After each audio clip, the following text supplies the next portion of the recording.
of governing collapsed. Once the government in Baghdad came down, everything came down.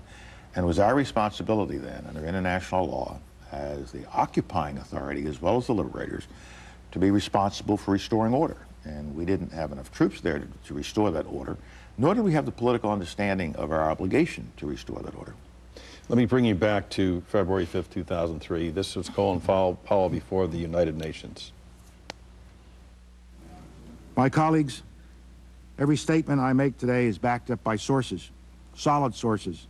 These are not assertions. What we're giving you are facts and conclusions based on solid intelligence. When you utter those words, you believe them deeply.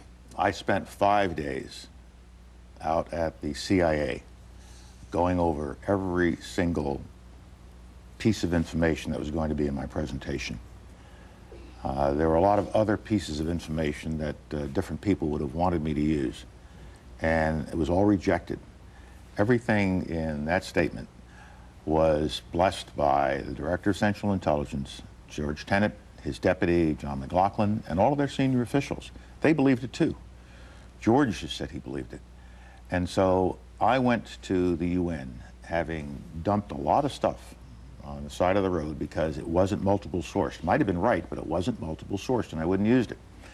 And the reason you see Director Tenet sitting behind me is because I wanted to make sure, and he wanted to make sure, that people understood I was not making a political statement. I was making a statement of the facts as we knew them. Now, those same facts, that same set of facts was available to the Congress the previous fall in the National Intelligence Estimate that the Congress asked for. But I noticed a lot of candidates are now saying they didn't read it. But it was up there, and they asked for it. The mobile biological laboratories was up before the Congress months before. The President used that in his State of the Union speech. So over a long period of time, the CIA and all the other intelligence agencies of government had created a statement for all of us that said, one, this is a regime that has used these kinds of weapons in the past. Two, they have retained the capability of making such weapons. And three, and here's where we fell down, they have stockpiles of these weapons. And we all believed it. Our military believed it going into battle. Other governments believed it. The reality is they did not have those stockpiles. We were wrong. Fourth point I'd like to make. Suppose that the UN sanctions had subsequently broken down. We didn't go into a war with Iraq. And Saddam Hussein was free of all UN constraints because of the collapse of the oil for food program. Would you believe, would anybody believe, that with the capability and with the intent, he would not then go back to trying to build up those stockpiles? That's the chance the President did not want to take. That's the risk he did not want to take. Your own State Department intelligence agency, however, had a real caveat about the use of aluminum tubes. They did not think they could be used for nuclear centrifuges, and yet you put forward that testimony. With the caveats. There was a big debate about the aluminum tubes, whether these tubes are for centrifuges or rocket bodies. CIA was absolutely convinced that they were for centrifuges. Department of Energy, IAEA, others, and some of my people in the State Department said, we're not sure. We think they probably could be used for rocket bodies. We challenged that repeatedly, and the CIA kept coming up with technical reasons why they had to be for centrifuges. Even after the war was fought and over, the debate continued.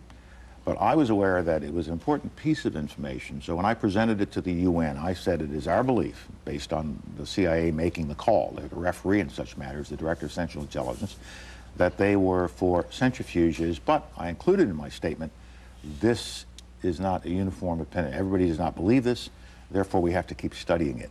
And so I included the caveats with respect to the aluminum tubes in my presentation. On the mobile trains and trucks and laboratories, David Kay, the former UN inspector, went before the Senate and said that members of the intelligence community knew some of the information not to be true, and yet they still sent you out there. Tyler Drumheller, who headed up the European section of the CIA, writes in his book that he saw your presentation the day before it was going to be given, and he took out that reference to the mobile labs because he knew it wasn't true. And yet, it never got to you that he had taken it out. What happened? I can't answer that, and I would ask a question to Mr. Drumheller. Why didn't you take it out when it appeared months earlier in other intelligence documents? Suddenly, the night before I'm giving a speech, we decide we have to take this out. There was a total failure in the intelligence system with respect to those mobile biological labs, which turned out not to be. And the reason I made such a point of those labs in my presentation was that I got assurances from the CIA that they had multiple sources, 4 sources, that could verify this, the existence of these labs.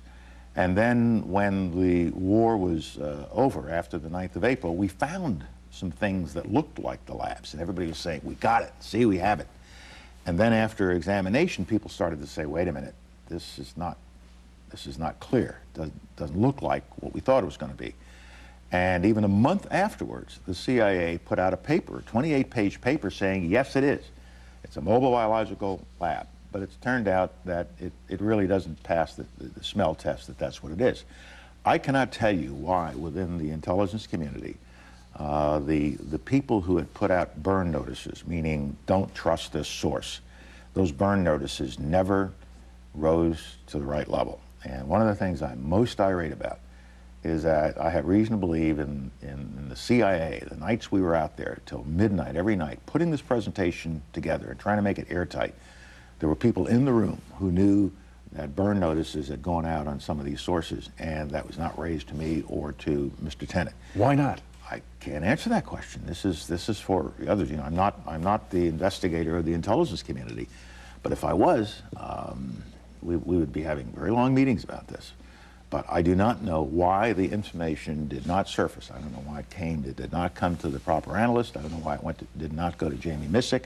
It did not go to John McLaughlin. And Mr. Tennant says he has no recollection of these conversations, nor does Mr. McLaughlin. But General, we went to war on this rationale. Why hasn't there been accountability? We didn't go to war on the sole rationale of the biological of weapons lab. of mass destruction. We went to war on the basis that we have a terrible regime, and what makes it's been terrible forever. What makes it so terrible now in the aftermath of 9/11 is that they have demonstrated that they will use these weapons. They've used them against their own people. They've used them against the enemy. They had them at the time of the first Gulf War when I was chairman. And the intelligence community said, and had every reason to believe, that they not only have the capability of having them again, but they have stockpiles. And that was the precipitating cause. Now, some in the administration have subsequently saying, well, yeah, but maybe the weapons aren't there, but they're bad guys anyway, and I'm glad the regime is gone. I'm glad the regime is gone. I'm glad Saddam Hussein is gone.